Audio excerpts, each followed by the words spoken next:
Pertama, sebagai warga negara, semua menginginkan Republik kita ini bebas dari korupsi. Republik kita ini republik hukum harus menjadi panglima, maka semua harus taat kepada hukum. Dalam konteks Caimin, sebetulnya kita kaget. Kasus 2012. Setelah entah 2 orang, entah 3 orang yang sudah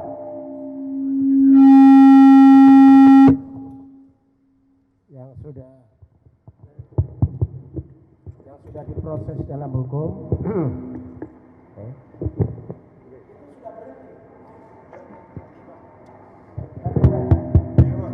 Halo? Nah, halo? Jadi harus didekatkan begini. Enggak ada, sudah lama sepi, sudah lama enggak kelihatan, enggak ngapa-ngapain, ya kan? Selama berapa tahun? 2012? 11 tahun? 13 tahun? 11. 2012, 13, 14, 15, 16, 17, 18, 19, 20, 21, 22, 23. Itu 13 tahun. Enggak ada kelanjutan proses itu. Sudah enggak ada selesai. Tiba-tiba begitu Caimin dideklarasikan menjadi calon wakil presiden, tiba-tiba muncul dari KPK. Terus kita yang waras, yang sehat walafiat, masa mengikuti begitu saja pikiran dari KPK? Tentu ada pikiran yang berbeda. Ini ada apa ini? Ini betul proses hukum atau ini politik? KPK betul menjadi alat penegak hukum dalam konteks pemberantasan korupsi atau dia menjadi alat politik? Kalau ada masyarakat berasumsi seperti itu, jangan disalahkan. Karena dia melakukan ini di saat proses politik berjalan dan dia diam selama 13 tahun. Ini ya nggak masuk akal di sini. Ya.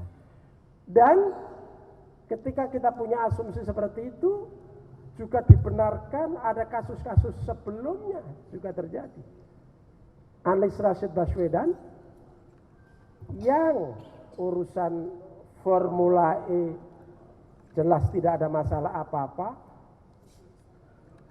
digelar begitu kan, nggak ada masalah, dengan nggak ada ini, nggak ada yang salah, prosedur korupsi segala macam nggak ada. Kemudian seolah dipaksakan, kan? Itu terjadi. Sementara banyak kasus lain yang didiamkan di depan mata.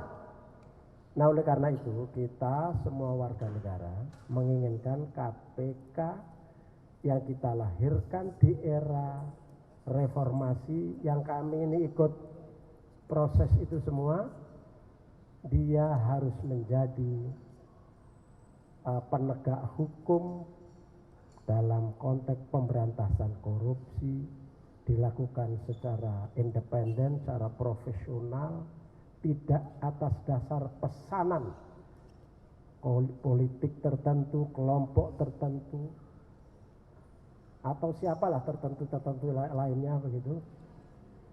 Karena itu menjadi harapan kita. Karena di era Orde Baru yang menjadi problem kita adalah korupsi. Lalu kita punya kesadaran bahwa korupsi musuh bersama. Dan KPK lah yang menjadi andalan kita. Tapi akhir-akhir ini KPK ya letol seperti ini, di bonsai seperti ini, kita semua sedih. Dan ke depan saya kira kita harus punya komitmen yang sama. KPK harus berdaya, KPK harus independen, pimpinan-pimpinannya harus orang-orang yang punya integritas, bukan orang-orang yang titipan sana sini, kemudian ketika mereka menjalankan amanahnya tidak amanah, bahkan zalim. Di satu sisi dengan cara KPK seperti itu, kalau dia gunakan alat politik, dia memenggal warga negara yang kita anggap memiliki potensi untuk memimpin negeri ini hanya gara-gara orang tertentu kemudian menggunakan alat KPK, dia dipenggal dari situ. Kita sedih. Itu kerugian bangsa dan negara. Saya kira begitu. Ya, Bella.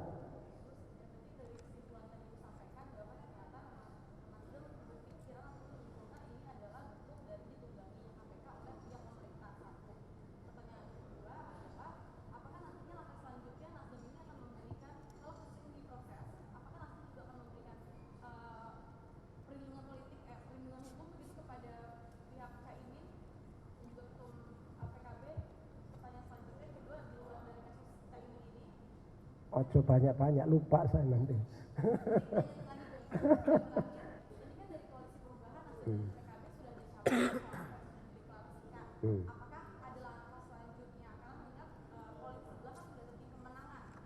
Ya. Jadi pertama kita tidak otomatis mengatakan ditunggangi, tapi punya persepsi bahwa kita curiga ini langkah KPK ini tidak murni hukum. Dan ketika kita punya persepsi atau asumsi seperti itu, insya Allah kami tidak salah. Karena dia mengumumkan memeriksa Caimin itu persis setelah deklarasi. Nah, yang kedua, kita menyarankan Caimin sebagai salah satu warga negara Indonesia, elit politik dipanggil, ikuti aja, kerjasama, proaktif ya namanya, proaktif. Tapi kami yang memang sudah sepakat bulat pasangan Anies Muhaimin, apapun yang terjadi, kami semua pendukungnya akan membela sampai kapanpun.